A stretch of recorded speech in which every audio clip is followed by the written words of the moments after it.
Hello, my name is Sharon Fitzpatrick and welcome to my YouTube channel, Lifestyle with Sharon. Today I'm going to be showing you how to make flapjacks. This is one version and I'm going to be showing you future videos of different types, healthier ones and not so healthy ones. So I hope you enjoy the video, and if you like it, do give it a thumbs up and share it with your friends on social media. And if you haven't done so already, do subscribe to the channel.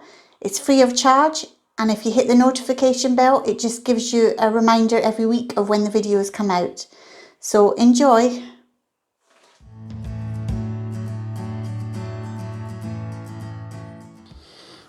Right, this recipe is very simple to make. All you do is melt 300 grams of butter. And then you add some sugar, 200 grams of brown sugar. Now this particular sugar is a very dark, soft brown sugar, but it wouldn't normally be as dark as this. Your average brown sugar is a bit lighter, but it doesn't matter about the colour, it all goes the same way for the finished product.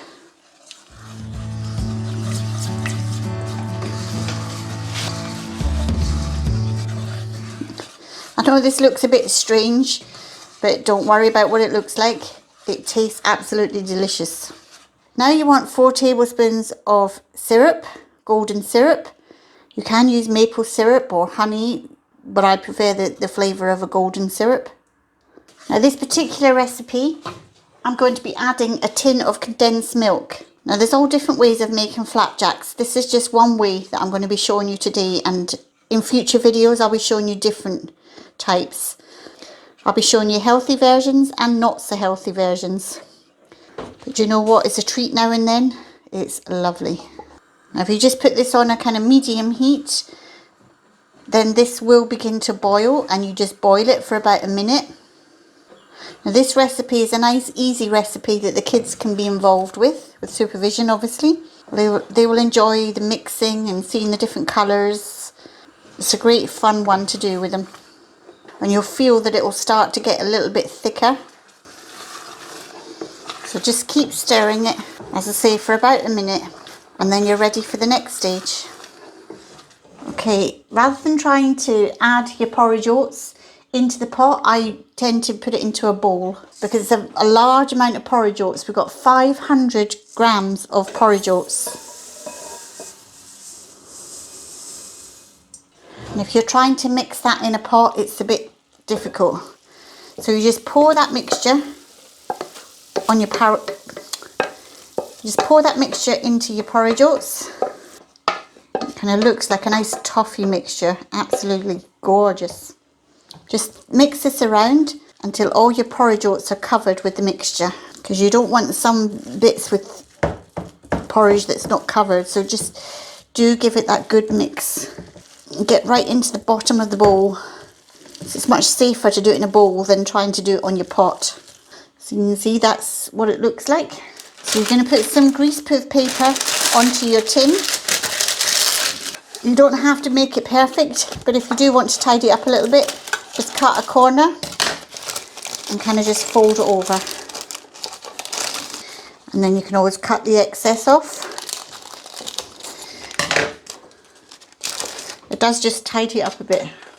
So then you pour your mixture into your tin. Before you start cooking, you want to preheat your oven, and then these are ready to go in. It doesn't take long. So you just spread this around.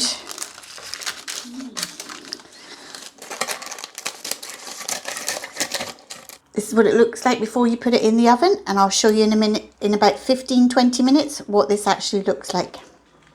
So here we have our flapjacks just come out of the oven. They are delicious. The smell is amazing from the oven.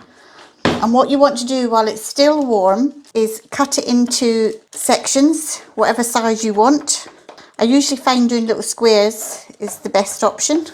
You can do whatever you want. So I've cut this into 4 along that way, and I'm going to do 3 along this way. You're best to cut this when it's warm. It's much easier. And you want to let this cool for about 15 minutes. Right, over here I've got some bain-marie set up.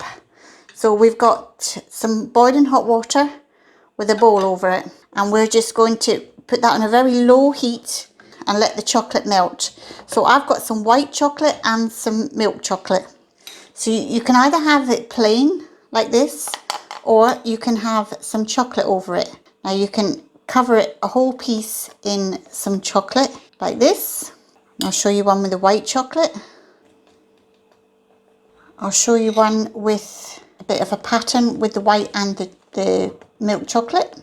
Right, what I'm going to do with this one is just kind of splatter some white chocolate on it, and gives it that marble effect. So now I'm going to do the same with the white one, and I'm just going to kind of shake from side to side to get a marble effect on top of the white chocolate. I'm also going to show you where you can just have that effect like this with the milk chocolate. You can have it with just the white chocolate, going from side to side. You can also have the chocolate going from side to side with a bit of the milk and a bit of the white, and maybe go the other direction. You can mess about and make patterns with this all you like. It's good fun. If you wanted to do kind of circular ones, you can kind of go around in a pattern and make circles. You know, have fun with this. Now, I actually personally love this when it's kind of been cooling down for about 15 minutes. So they're still warm. Of course, if you've got the patience, you can wait until they're completely cooled down. Another thing you can do is just put your white chocolate all over. The more creative you are, the more ideas you can come up with decorating these. And then perhaps you can do a cross or something. Diagonal going this way. And then diagonal going across the other way. You can have loads of fun with making patterns. So you can see how delicious these look. They're amazing. So you can see how decorative you can be with them. I'd love to hear your comments on how you enjoy decorating yours. Or if you have them plain, do let me know. So here's a nice selection of some of them that I've made today. And I hope you have a go at making these, because they're so easy and they're so tasty.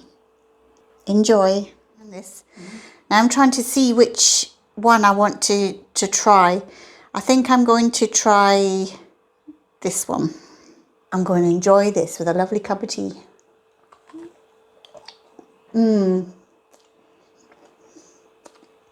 This is delicious. Thank you for watching today's video on how to make flapjacks. Hope you enjoyed it, and I look forward to doing more videos for you.